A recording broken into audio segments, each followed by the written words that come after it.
Merci, monsieur le Président. Ma question s'adresse au nouveau ministre de l'Agriculture. Nous sommes loin du discours de Rungis du Président de la République, nous sommes loin des espérances nées des États généraux de l'alimentation et je le dis sincèrement avec le groupe socialiste, nous partageons la déception traduite par l'Observatoire des prix il y a quelques jours. Non, pour les éleveurs, pour le lait, pour la viande, Egalim n'a pas été au rendez-vous. C'est un échec et nous devons l'assumer ensemble, d'autant plus que Sapin 2, que nous avions nous-mêmes initié sur le volet agricole, n'avait pas tenu tous les espoirs suscités. Donc il faut regarder les choses en face. Et il nous reste 2 ans pour agir. Nous vous proposons, Monsieur le Ministre, d'investir 3 champs qui peuvent sauver ce mandat et être utiles au monde agricole. Le premier touche à une loi foncière. 50% des agriculteurs prendront leur retraite dans les 10 ans qui viennent. L'accaparement des terres est un appauvrissement économique, social, écologique.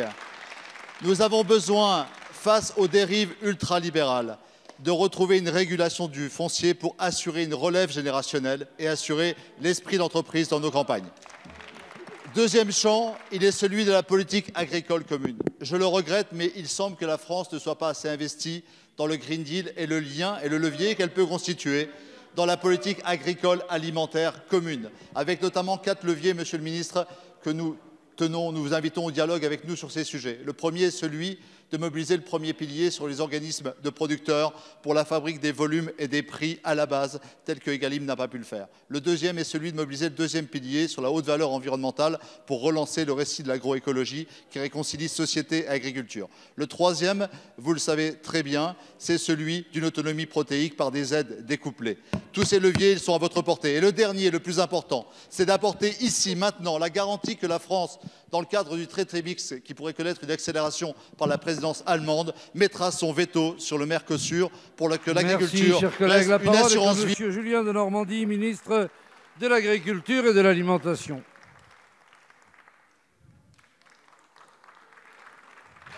Merci beaucoup. Merci beaucoup, Monsieur le Président. Mesdames et Messieurs les députés, Monsieur le député Dominique Potier. Il s'avère que l'un des premiers rapports que j'ai lus en prenant mes fonctions est un rapport que vous aviez fait avec Anne-Laurence Pétel en décembre 2018 sur la question du foncier. Et dans ce rapport, vous dites il y a 2 mots-clés pour l'agriculture française, c'est protéger et partager. Je connais vos valeurs, j'en partage beaucoup, et je peux vous dire que ces 2 axes, protéger et partager, ce sont les axes que nous devons suivre pour la politique agricole. Et ça me permet, de ce fait, de répondre à un certain nombre de vos questions. Sur le foncier, il faut protéger nos agriculteurs de l'artificialisation des sols.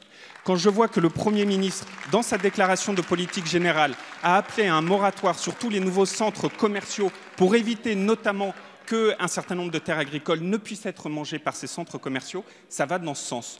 Dans la question du foncier, sur les statuts, le fermage et la proposition de loi que vous portez, moi je suis tout à fait prêt à avancer. Est-ce que c'est sur un vecteur législatif ou autre ?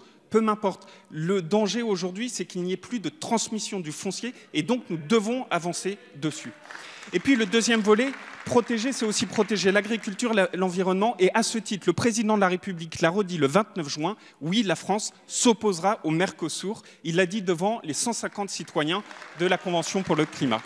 Enfin, deuxième grand axe, c'est partager. Et partager, ça veut dire que l'alimentation française, elle doit pouvoir être accessible à tous les Français. C'est la question de la souveraineté alimentaire qui est en jeu, que vous appelez aussi de votre vœu. Ça veut dire qu'il faut, dans le plan de relance, et nous en avons beaucoup discuté, que par exemple, le plan protéines soit un des vecteurs du plan de relance. C'est la souveraineté alimentaire. Et j'ai commencé par un rapport parlementaire, je terminerai par un autre rapport alimentaire, celui que vous avez fait, Monsieur Potier, avec différents groupes, Sébastien Jumel, Julien Dive, Monsieur Ramos, et il m'en manque un, pardon, et Stéphane Travers, mon ami Stéphane Travers, chez qui j'étais. Pardon. Eh bien oui, il y a cette souveraineté alimentaire. Merci, et cette souveraineté alimentaire, elle est essentielle, et je salue Stéphane Travers.